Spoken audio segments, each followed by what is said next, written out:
أعوذ بالله من الشيطان الرجيم.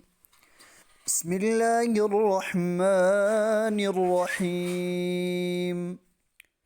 سورة الفلق مكية.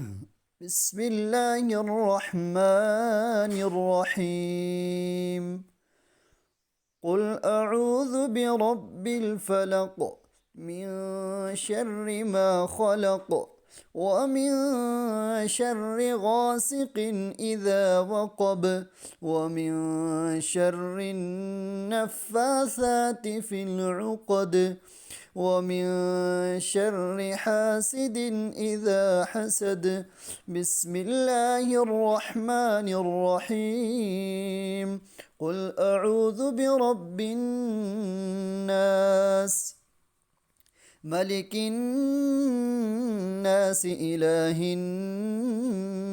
الناس من شر الوسواس الخناس الذي يوسوس في صدور الناس من الجنة والناس.